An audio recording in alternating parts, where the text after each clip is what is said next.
السلام علیکم ورحمۃ اللہ وبرکاتہ۔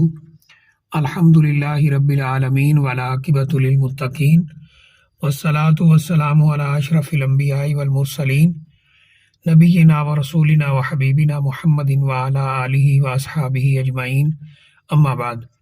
یہ کسی ہمارے بھائی نے چیونٹیوں کو مارنے کے بارے میں پوچھا ہے، یعنی قتل کرنے کے بارے میں۔ جو چیونٹیاں گھروں میں آ جاتی ہیں تو کہتے ہیں ہم پاؤڈر ڈال کر ان کو ختم کر دیتے ہیں، تو اس کا کیا حکم ہے؟ دیکھیے، ایک بالکل واضح حدیث اس بارے میں موجود ہے سنن اربعہ و دیگر کتابوں کے اندر، کہ نبی اکرم صلی اللہ علیہ وآلہ وسلم نے 4 جانوروں کو مارنے سے منع فرمایا ہے۔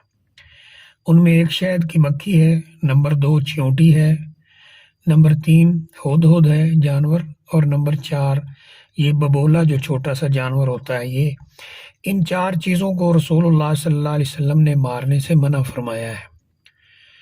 اب جہاں تک یہ بات ہے کہ وہ چیونٹیاں گھروں میں آتی ہیں، تکلیف دیتی ہیں، تو ایسی شکل میں ان کے ساتھ کیا کیا جائے؟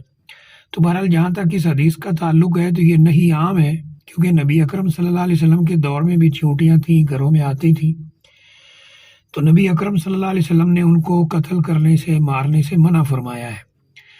تو پھر حال یہ ہو سکتا ہے کہ ان چیونٹیوں کو کسی طریقے سے، یعنی گھر سے دور کیا جائے۔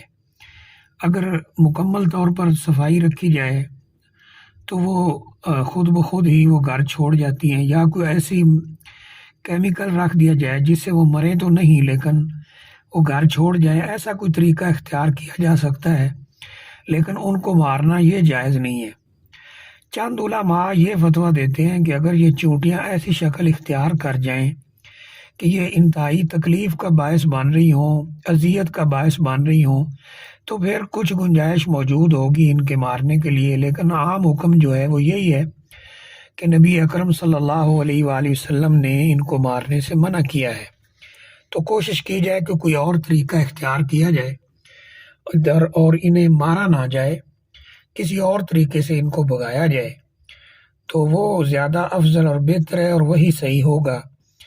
تو جن علماء نے ان کو اس شکل میں مارنے کا فتویٰ دیا ہے کہ یہ اذیت کا باعث بنے، وہ شریعت کے عام قواعد سے دلیل پکڑتے ہیں کہ اگر کوئی چیز نقصان دہ ہو رہی ہے تو اس کو مارنا جائز ہو جاتا ہے، یا اس طرح کے دلائل انہوں نے دیے ہیں۔